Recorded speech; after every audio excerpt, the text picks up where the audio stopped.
तो चलिए आज क्यूज कॉन्टेस्ट के दूसरे कड़ी में आपका स्वागत है। आज हम फिर से करेंगे 20 क्वेश्चन का बौछार। क्या आप हैं तैयार? तो चलिए पहले क्वेश्चन की ओर चलते हैं बिना देर किए। पहला क्वेश्चन, बड़ा हुआ तो क्या हुआ, जैसे पेड़ खजूर,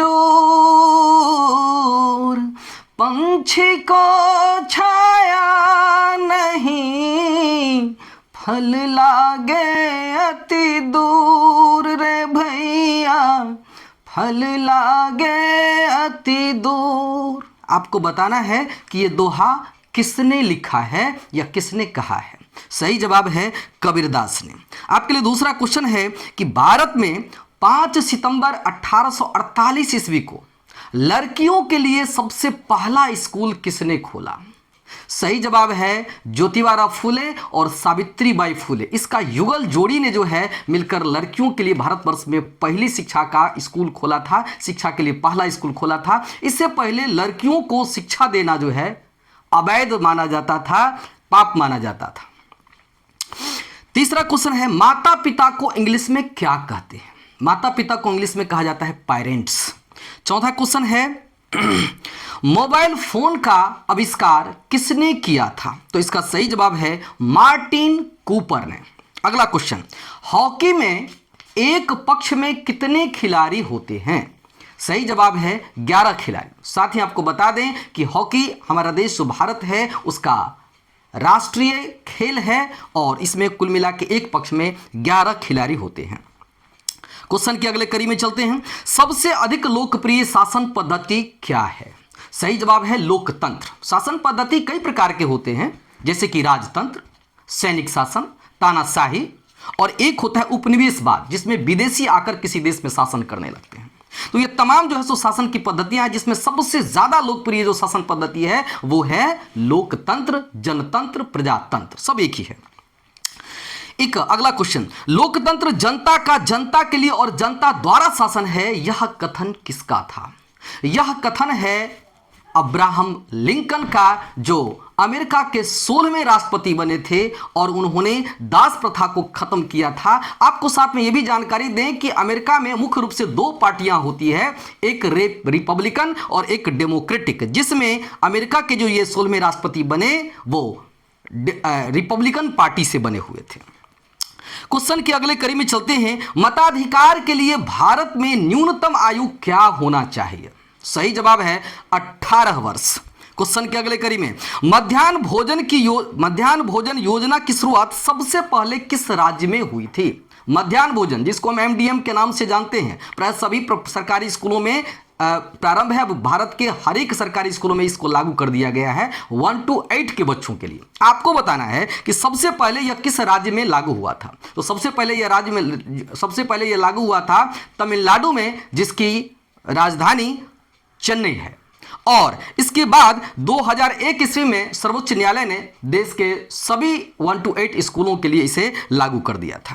क्वेश्चन के अगले कड़ी में चलते हैं। मुंबई आतंकी हमला कब हुआ था? आपको बताना है कि मुंबई में ताज होटल पर और साथ में कई वहां पे जो अमुक जगह थे उस पे जो है, जैसे कि स्टेशन थे, हॉस्पिटल थे, ताज होटल थे, तो कई जगह पे जो है सो हमला हुआ। आपको बताना है कि यह हमला जो है आतंकियों के द्वारा कब साजिश किया गया था, कब हुआ था? यह है 26 नवंबर 2008 ईस्वी को। 26 नवंबर 2008 ईस्वी को मुंबई में एक बहुत ही बड़ा आतंकी घटना, दिल दहला देने वाला आतंकी घटना हुआ था, जिसमें मुख्य रूप से पाकिस्तान शामिल था। क्वेश्चन के अगले कड़ी में चलते हैं। झूठन एक संवेदनशील आत्मकथा है, इसे किसने लिखा है? इसे लिखा है ओम प्रकाश वाल्मीकि ने। आपको बता दें कि ओम प्रकाश वाल्मीकि 30 जून 1950 ईस्वी को उत्तर प्रदेश में उनका जन्म हुआ था और उत्तर प्रदेश के मुजफ्फरपुर नगर जिला और बरला गांव में इनका जन्म हुआ था। ये निम्न तबका के थे और इन्हें स्कूल जाने के बाद उनके स्कूल में एक हेडमास्टर थे कलीराम। वो उनको इतना ज़्यादा परेशान किए, इतना ज़्यादा उसको तकलीफ दिए, जब वो लगभग 2 से 3 दिन लगातार स्कूल जाता रहा और उसको भर दिन उसको जो है सो सफाई के काम में लगाए रखे और वही व्यक्ति बाद में जाकर हिंदी साहित्य से एमए करते हैं और बहुत बड़े साहित्यकार बनते हैं और कई प्रकार के जो है सो प्राइज जो देश लेवल पर होता है, टॉप लेवल पर होता है, जैसे अंबेडकर पुरस्कार भी उन्हें मिला हुआ है, कई प्रकार के पुरस्कार से उन्हें नवाजा गया। क्वेश्चन के अगले कड़ी में चलते हैं। प्रकाश संश्लेषण के दौरान पेड़ पौधे कौन सा गैस लेता है? आपको बता दें कि सही जवाब है CO2, कार्बन डाइऑक्साइड। पेड़ पौधे में दो प्रकार की जो क्या कहते हैं विधि होती है, एक होता है श्वसन विधि और एक होता है प्रकाश संश्लेषण विधि। यानी कि एक श्वसन की प्रक्रिया होती है और एक प्रकाश संश्लेषण की प्रक्रिया होती है। श्वसन की प्रक्रिया में जैसे हम लोग ऑक्सीजन लेते हैं वो भी ऑक्सीजन लेता है, लेकिन उसकी जो गति होती है वो अति मंद होती है। लेकिन प्रकाश संश्लेषण की जो प्रक्रिया होती है उसमें वह कार्बन डाइऑक्साइड लेता है, ऑक्सीजन छोड़ता है और उसकी गति काफी तीव्र होती है। क्वेश्चन के अगले कड़ी में चलते हैं। ग्लूकोज अथवा कार्बोहाइड्रेट का रासायनिक सूत्र क्या होता है? सही जवाब है C6H12O6। प्रकाश संश्लेषण के लिए पेड़ पौधों में कौन सा वर्णक पाया जाता है? वर्णक जो पाया जाता है वो है पर्णहरित। कभी कभी आप जो है हरित लवक भी कह सकते हैं, लेकिन हरित लवक जो है एक प्रकार का लवक है। पेड़ पौधे में 3 प्रकार के लवक होते हैं, हरित लवक, वर्णी लवक, ममता कुलकर्णी लवक। ममता कुलकर्णी नहीं, हरित लवक, वर्णी लवक और अवर्णी लवक।